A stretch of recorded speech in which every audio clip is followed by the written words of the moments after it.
आपकी जीत ही मेरी जीत है। आज का चैप्टर है डेटा हैंडलिंग और डेटा हैंडलिंग का एक टॉपिक है टैली मार्क एंड फ्रीक्वेंसी। तो इसको समझने से पहले आप लोग, मैंने पिछला वीडियो डाला था डेटा क्या होता है, तो उसको आप लोग देख लीजिएगा तो ये ज़्यादा समझ में आएगा। तो टैली मार्क और फ्रीक्वेंसी समझना है।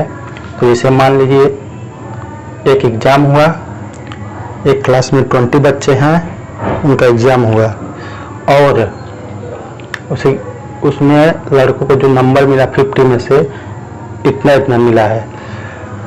तो हम पहले इसको ऑर्गेनाइज कर लिए हैं कि सबसे ज़्यादा कौन पाया, फिर सबसे कम कौन पाया है। तो इस तरह से हमने ऑर्गेनाइज कर लिया। अब इस ऑर्गेनाइज फॉर्म को हम टैली मार्क लिखेंगे। तो टैली मार्क लिखने के लिए क्या होता है, तो देखिए 45 कितने लोग पाए हैं, 45 45 45 45 45 एक लोग। तो टैली मार्क 1 हो जाएगा, फ्रीक्वेंसी भी 1 हो जाएगा। तो इसको 1 लिख देंगे। जैसे 1 लिखते हैं इसमें बस एक लाइन खींच देते हैं। अब देखते हैं 40 कितने लोग पाए हैं, 1 2 3 4 5 6। तो यहाँ पर 6 लिखेंगे। तो टैली मार्क में 6 लिखने के लिए 1 2 3 4 और एक क्रॉस लाइन 5 और 6 और फ्रीक्वेंसी में 6 लिख देंगे। 33 अब देखें कितनी बार आया है, 1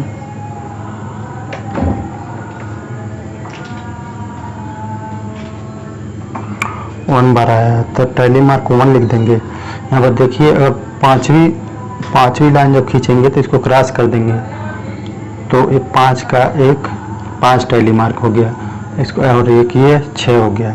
तो 33 1 आया है, एक बच्चा ने पाया है, नहीं 33 एक बच्चे ने पाया है। तो इसका टैली मार्क 1 हो गया, फ्रीक्वेंसी भी 1 हो गया। 32 2 2 2 2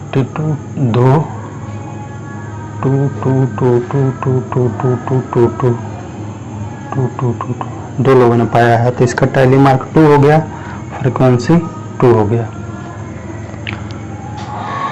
और 31 देखते हैं, 31 31 31 31 31 31 31 31 एक ही में 2 1 और 2। तो इसका टैली मार्क 2 लिख देंगे और फ्रीक्वेंसी 2। 30 देखते हैं, 1 2, इसका भी टैली मार्क 2 ही है और इसका फ्रीक्वेंसी 2 है। और उसके बाद क्या है 20 1 2 3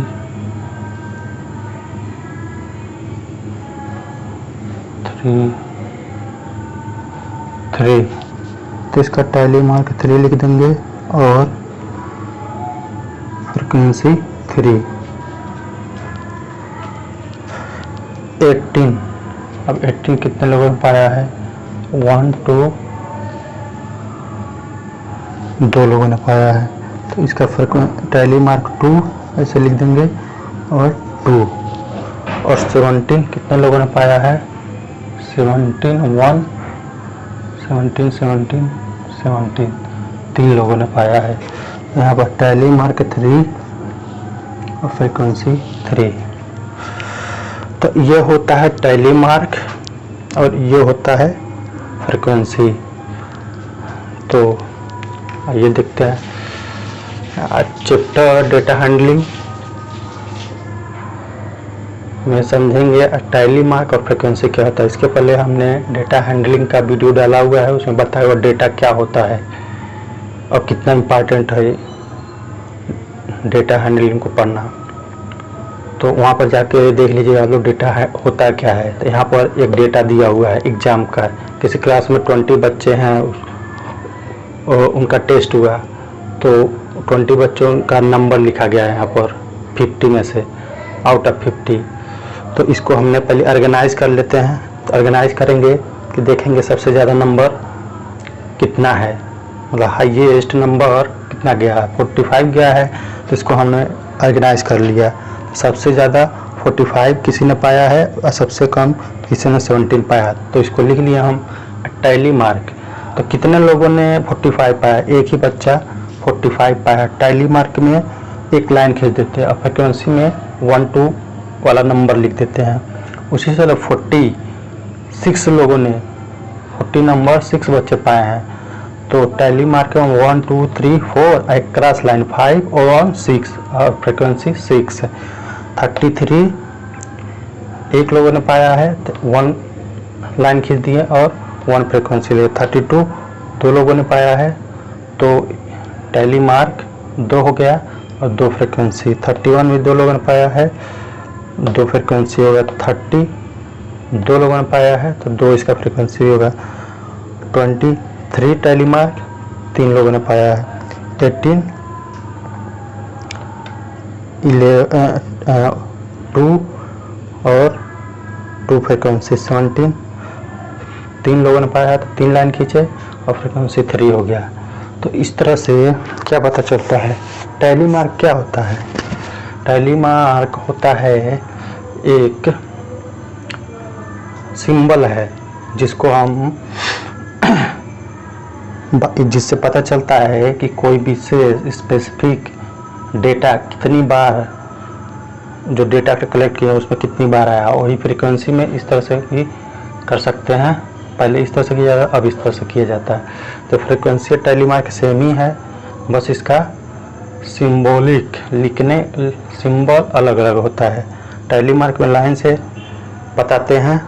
इसका एडवांटेज भी है, आगे भी वीडियो में बताएंगे। जब ये फ्रीक्वेंसी से ही हमारा काम चलता है कितनी बार डेटा आया है, लेकिन इसका लिखने की क्या ज़रूरत है, इसका एडवांटेज अगले वीडियो में हम बनाएंगे।